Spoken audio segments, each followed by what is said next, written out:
Good morning friends एक बार आपका फिर मेरे चैनल पे स्वागत है। फ्रेंड्स आज मैं आपको सिंपल प्रेजेंट टेंस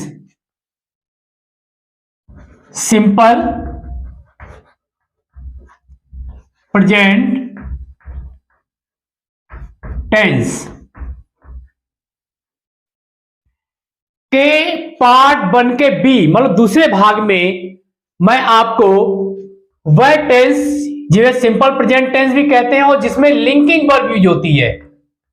क्या होती है? लिंकिंग वर्ब यूज होती है। ऐसे सेंटेंस जो नेगेटिव होते हैं। कौन से होते हैं? नेगेटिव होते हैं। तो नेगेटिव सेंटेंस के बारे में, नेगेटिव का मतलब क्या होता है? नेगेटिव का मतलब नावाचक सेंटेंस जिसे मना करते हैं, जिसमें नहीं यूज होता है या ना यूज होता है, जिसमें नॉट का प्रयोग करते हैं। किसका प्रयोग करते हैं स्टूडेंट्स? नॉट का प्रयोग करते हैं।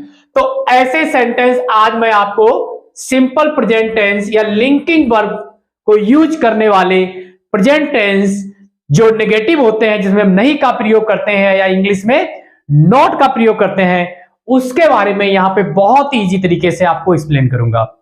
परंतु एक्सप्लेन करने से अगर अभी आप मेरे चैनल पे नए हैं और अभी तक आपने मेरा चैनल लाइक शेयर और सब्सक्राइब ना किया हो तो प्लीज मेरे चैनल को लाइक शेयर सब्सक्राइब जरूर कर लीजिएगा और ज्यादा से ज्यादा दोस्तों को इसको शेयर करिए ताकि हर किसी की इंग्लिश स्ट्रांग हो सके। मैंने आपसे वादा किया है कि मैं आपको 0 लेवल से उठाते हुए हाई लेवल तक की इंग्लिश को यहां पर एक्सप्लेन करूंगा अपने चैनल के माध्यम से। तो सिंपल प्रेजेंट टेंस या लिंकिंग वर्ब वाले प्रेजेंट टेंस कौन से होते हैं?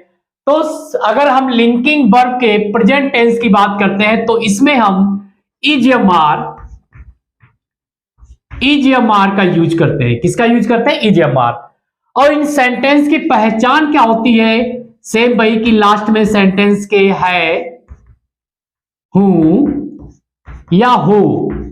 मान लो सेंटेंस के लास्ट में है, हु और हो आदि आएगा और इन सेंटेंस में भी अभी वर्ब का प्रयोग नहीं होगा। मतलब कि इसमें मैन वर्ब आपको कहीं पे भी नहीं मिलेगी, जैसे उठना, बैठना, खाना, पीना, रोना, हंसना, गाना, मतलब क्रिया बोलते हैं, मैन क्रिया कहीं पे नहीं मिलेगी। और लास्ट में सेंटेंस के आप है, हूं और हो आ जाए तो आप समझ लीजिएगा वह सिंपल प्रेजेंट टेंस या लिंकिंग वर्ब यूज करने वाले टेंस है। और लिंकिंग वर्ब हमारी कौन सी होती है सिंपल प्रेजेंट टेंस में? इज, एम और आर। अब बात कर रहे हैं हम नेगेटिव सेंटेंस की। आज हम नेगेटिव सेंटेंस की क्लास के अंतर्गत आपको बताते हैं कि अगर ऐसे सेंटेंस मिल जाए तो आप इसके साथ नॉट लगाएंगे, एम के साथ नॉट लगाएंगे और आर के साथ नॉट लगाएंगे। इस तरह के सेंटेंस में जब नेगेटिव मिलेगा तो आप इसके साथ क्या लगाएंगे? नॉट लगाएंगे। जैसे एक सेंटेंस देखिए, शेर पिंजरे में नहीं है। तो स्टूडेंट देखिए यहां पर हमने एक सेंटेंस लिखा हुआ है, शेर पिंजरे में नहीं है। मतलब कि अब शेर पिंजरे में, क्या शेर कोई काम कर रहा है? नहीं काम कर रहा, मतलब कि वर्ब यूज नहीं हुई है। मान लो शेर कोई काम तो नहीं कर रहा है। और लास्ट में देखिए जो हमने पहचान बताई थी है, हूं, हो, तो लास्ट में यहां पे क्या आ गया? है आ गया है। तो आप समझ जाइए कि लास्ट में अगर है आ जाता है और इसमें वर्ब नहीं कहीं पे यूज होती तो ये हमारे सिंपल प्रेजेंट टेंस के होंगे या लिंकिंग वर्ब इसमें यूज होगी। तो ऐसे सेंटेंस में हम इज नॉट, एम नॉट और आर नॉट का प्रयोग करेंगे। इज नॉट का प्रयोग कहां करना है? अगर सब्जेक्ट सिंगुलर बनेगा, अगर आपका सब्जेक्ट क्या बनेगा? सिंगुलर बनेगा। अगर आपका सब्जेक्ट सिंगुलर होगा तो उसके साथ हम इज लगाएंगे। अगर सब्जेक्ट आपका बहुवचन बनेगा तो आप आर लगाएंगे और आई के साथ हमेशा एम लगाएंगे। और नहीं के लिए तो नोट लगाएंगे, हमने आपको यहां पर लिख कर भी समझा रखा है। चलिए अब हम इसका इंग्लिश ट्रांसलेशन करते हैं। परंतु सबसे पहले इंग्लिश ट्रांसलेशन करने से पहले हमें यह समझना होगा कि शेर की इंग्लिश क्या होती है, पिंजरे की इंग्लिश क्या होती है, मे को इंग्लिश में क्या कहते हैं, नहीं की इंग्लिश क्या होती है, इनको सबको समझना होगा तभी आप इसको कन्वर्ट कर पाएंगे। अदरवाइज आप कन्वर्ट नहीं कर पाएंगे या ट्रांसलेट नहीं कर पाएंगे। तो आपको पता होना चाहिए शेर को इंग्लिश में लॉयन कहते हैं, पिंजरे को इंग्लिश में केज कहते हैं। मे को इंग्लिश इन होती है और नहीं की इंग्लिश नॉट होती है, और इसका हम रूल के अकॉर्डिंग फॉलो करेंगे। तो अब हम इस सेंटेंस को लिखते हैं। सेंटेंस हमारा बनेगा, तो सबसे पहले सेंटेंस चेंज करने से पहले हमें सबसे पहले क्या सब्जेक्ट लिखना होता है। तो आप सब्जेक्ट कैसे फाउंड करेंगे, जिधर पहला इशारा जाएगा, जैसे शेर, पहला इशारा किधर गया, शेर की तरफ। शेर पिंजरे में नहीं है तो पहला इशारा शेर की तरफ जाता है, तो वो सब्जेक्ट होता है। दूसरी तरफ आप ऐसे ही पहचान सकते हैं, जैसे शेर पिंजरे में नहीं है, पूरा सेंटेंस किसके आसपास घूम रहा है, शेर के आसपास घूम रहा है। तीसरा, ये भी ऐसे ही पहचान सकते हैं कि हम किसके बारे में बात कर रहे हैं, शेर के बारे में बात कर रहे हैं। तो यहाँ पे शेर क्या है, सब्जेक्ट है। तो हम क्या करेंगे, शेर की पहले आप सब्जेक्ट लिखेंगे, तो शेर को इंग्लिश में लॉइन कहते हैं, तो हम लॉइन लिख देंगे। अब स्टूडेंट लॉइन यहाँ पे एक है, बहुत सारे हैं, जल्दी बात एक है, और सिंगुलर के साथ हम क्या लगाते हैं, इज लगाते हैं। तो लॉइन के साथ आप क्या लगा देंगे, लिंकिंग वर्ब इज लगा देंगे। अब जैसा कि रूल के अकॉर्डिंग हम बता चुके हैं कि हम नेगेटिव सेंटेंस कर रहे हैं, तो इज के साथ नोट लग जाएगा, एम के साथ नोट लगेगा और आर के साथ नोट लगेगा। तो आप इज के साथ नोट लगा देंगे। इतना लिख लिया। अब आप सेंटेंस से बातें कर लीजिएगा, आगे अपने आप सेंटेंस बताएगा कि हमें कैसे यूज करना है। जैसे शेर पिंजरे में नहीं है, शेर की हमने लिख लिया, नहीं की लिख लिया, है की हो गई।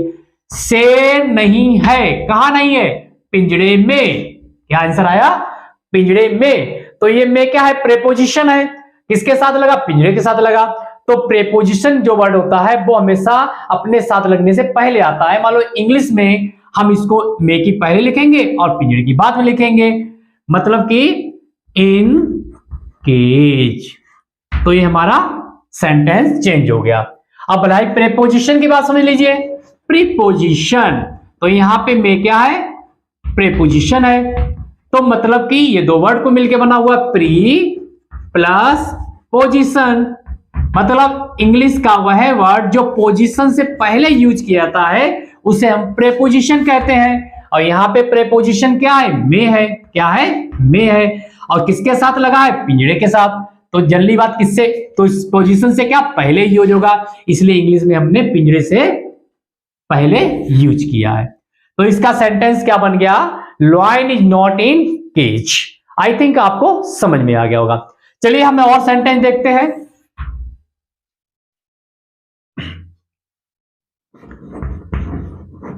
राधा चालाक नहीं है। चलिए इसको यूज करते हैं, राधा चालाक नहीं है। तो देखिए लास्ट में है आया है, पहचान हमने है बताई थी। दूसरी बात देखिए इसमें नहीं यूज हुआ है और कहीं पे भी मैन वर्ब नहीं है, मतलब कि ये सिंपल प्रेजेंट टेंस या लिंकिंग वर्ब वाला है। तो सबसे पहले हमें इसकी इंग्लिश होनी चाहिए, राधा को इंग्लिश में राधा बोलेंगे, राधा ही लिखेंगे। चालाक की इंग्लिश हम क्लेवर लिखते हैं, क्लेवर। और नहीं को इंग्लिश में हम नोट लिखते हैं। अब हम चेंज करेंगे, तो सबसे पहले हम क्या लिखेंगे, सब्जेक्ट लिखेंगे। तो सब्जेक्ट किसके बारे में बात हो रही है, राधा के बारे में बात हो रही है, तो जनरली बात हम राधा लिख देंगे, राधा। अब राधा एक है, बहुत सारी है, जल्दी बात की एक है, तो हम लिखेंगे राधा इज। अब नेगेटिव है नॉट, तो नॉट इसके साथ क्या लगेगा, नॉट, इज नॉट। अब देखिए राधा नहीं है तो हमारे पास क्या बचा, चालाक। तो हम क्या लिख देंगे, चालाक की यहां पर क्या होती है, इंग्लिश क्लेवर होती है, तो हम लिख देंगे क्लेवर। तो लिखेंगे Radha is not clever, Radha चालाक नहीं है। चलिए एक और सेंटेंस देखते हैं। वे आम पके नहीं है, वे आम पके नहीं है। तो वे आम पके नहीं है। अब जनरली बात देखिए इसमें कहीं मैन वर्ब है, नहीं है ना, तो मैन वर्ब नहीं है। दूसरी बात देखिए लास्ट में है तो यानी है, मतलब कि ये सिंपल प्रेजेंट टेंस का है, तो इसमें हम इज, एम, आर आदि का प्रयोग करेंगे। तो हमें ग्रामर के रूल के अकॉर्डिंग हम वे आम इस तरह के वर्ड हमेशा एक साथ आते हैं। तो मतलब कि हम क्या करेंगे, बे की इंग्लिश क्या होती है, बहुत सारी चीजें दूर हो तो क्या लगाते हैं हम लोग, दोज। हमने आपको कल के वीडियो में इसके 1 पार्ट में हमने इसके बारे में बता रखा है। अगर आपने वहां नहीं देखा तो इसके पार्ट 1 में जाके आप ए पार्ट में जाके इसके दी दोज और दी दिस दैट के बारे में थोड़ा सा समझ लीजिए। तो बहुत सारी चीजें दूर होती हैं तो हम दोज लगाते हैं, क्योंकि आम बहुत सारे हैं। मैंगो की आम की इंग्लिश क्या होती है? मैंगो। अब बहुत सारे आम है तो मैंगोस हो जाएगा। पके की इंग्लिश क्या होती है? राइप। और नहीं की इंग्लिश क्या होती है? नॉट। तो इस तरह से अब हमें इसकी इंग्लिश पता है, परंतु अब हमें क्या करना है? इसका इंग्लिश ट्रांसलेशन करना है। तो बे आम पके नहीं है तो इस तरह के वर्ड एक साथ रहते हैं तो हम क्या लिखेंगे? Those mangoes. क्या लिखेंगे? Those mangoes. अब यहां पे आम बहुत सारे हैं तो बहुवचन के साथ हम क्या लगाएंगे? आर। क्या लगाएंगे? आर। तो हम यहां लिख देंगे आर। और आर के साथ हम यहां पे क्या लगाएंगे? नॉट, क्योंकि ये सेंटेंस हमारा नेगेटिव है। Are not. अब देखिए, अब हमने बे की लिख ली, आम की भी लिख ली है, नहीं की भी लिख ली है कि अब इससे बातें करिए। बे आम नहीं है क्या? पक्के। क्या नहीं है? पक्के। तो पक्के की इंग्लिश क्या होती है? राइप। इस तरह से हमारा ये जो हिंदी में लिखा हुआ था वही सेम यहां पर इंग्लिश में ट्रांसलेट हो गया है। Those mangoes are not ripe, मतलब कि बे आम पके नहीं है। चलिए एक और सेंटेंस देखते हैं। मैं मूर्ख नहीं हूं। मैं मूर्ख नहीं हूं। तो मैं की इंग्लिश क्या होती है? आई। मूर्ख की इंग्लिश क्या होती है? फूल कर लीजिए, फूल, या फुलिस कर लीजिए, फुलिस। मूर्ख की फुलिस। नहीं की नॉट। अब हम इसे कन्वर्ट करेंगे तो मैं, इसे सब्जेक्ट पहले लिखना होगा। मैं पहला ऐसा देख क्या? मैं की तरफ। तो मैं की इंग्लिश क्या हो जाएगी? आई। अब आई के साथ क्या लगाते हैं हम लोग? यम लगाते हैं। I am. और रूल के अकॉर्डिंग निगेटिव में क्या लगता है? यम नॉट हो जाता है। तो आई एम नॉट। अब इससे बातें कर लीजिए। मैं नहीं हूं क्या? मूर्ख। तो मूर्ख की इंग्लिश क्या होती है? फूलिश। तो हम लिखेंगे foolish, F double O L I S S, foolish. तो इस प्रकार से हमने मैं मूर्ख नहीं हूं की इंग्लिश बनेगी आई एम नॉट फूलिश। मैं मूर्ख नहीं हूं। इस प्रकार से हमने आज के अपने इस वीडियो में सिंपल प्रेजेंट टेंस या वह टेंस जिसमें लिंकिंग वर्ब, प्रेजेंट टेंस की linking verb is am are का प्रयोग होता है और जो सेंटेंस नेगेटिव होते हैं उसको यहाँ पे बहुत इजी तरीके से आपको एक्सप्लेन किया है। आप चाहे तो इसकी एक स्क्रीनशॉट भी ले सकते हैं। नेक्स्ट वीडियो में हम नेक्स्ट टॉपिक के साथ फिर आपसे मिलते हैं। तब तक के लिए नमस्कार, सत श्री अकाल, खुदा हाफिज।